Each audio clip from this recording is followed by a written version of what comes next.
Jai pulan hayang subscribers lang noman moilan ta hadaba channel hayang hadaba video kaya ponaya pu charam nang ana yelak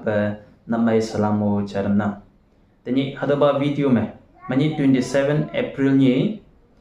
KU hayang alo KU phangmo pu civil societies lan jemda yang tai syang bu ngalan ada pongtam lak china se hadaba video ya apai bu ngona hongi bu 19 April 2024 Lok Sabha election में ENPU wan kon में konyak wan kon में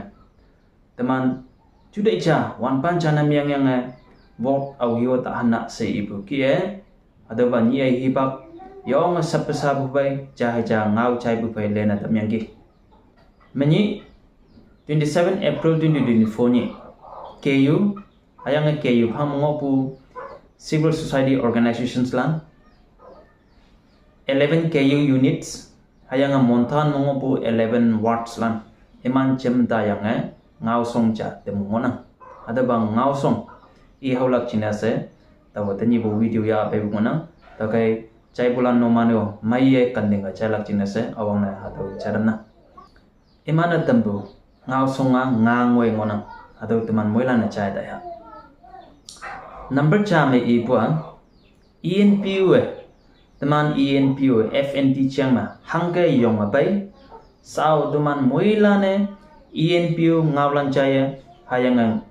konyak union ngaw khampang ma teman hakie jam se kemlak aubeo tok phai da yi be chai cha ngaw ye chai be yong olak se ibu ado ngaw song number cha ma emana temyang ki number ni ma emana tembua political field ma teman bai Rajya Sabha Honorable MP Nyuima Phangnon Mogoyang Nagaland में teman konyak Legislative Assembly में Ausin M Leslan hayang Minister lan ona iman de hongi bu Lok Sabha election में vote yahan pu chine political action ya kama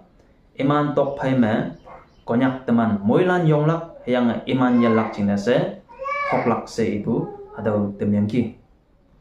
Number 5 emana tempua 23rd February 2024 ni janmo ho me resolution pass bu ki FND ye phagam a sao central me bujia state me bujia election process ma maidam ye ya lak adoba ya phan matuman ye lak pa ngolak se yang tembu mo yang ki Number 3 ma emana tempua teman bai honorable Rajya Sabha MP Nyuima Phangnon ayang Nagaland Legislative Assembly में ngobo teman konyak emlelan ane konyak civil society organization hayang konyak longmai naw melan 10 May 2024 saume eman jam se sojang taisyang ayong cha ngolak se eman ngaw song number 3 ma emana hakatem yang ke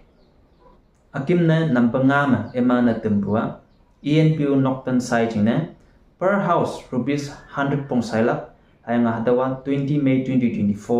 saume ENPU office ta pongtam lak se emana hakie mani 27 April 2024 ni jemta yang ngaw song tembungona tau kai sa tau I hau bua teman moilan chingna tembungonang tau kai teman moilan sao hami teman hangge sebesar pai sao teman moilan sebesar molak se monghampu ayong pai teni bu video kaya pongatan bungona bai bulan moilan te menyong panang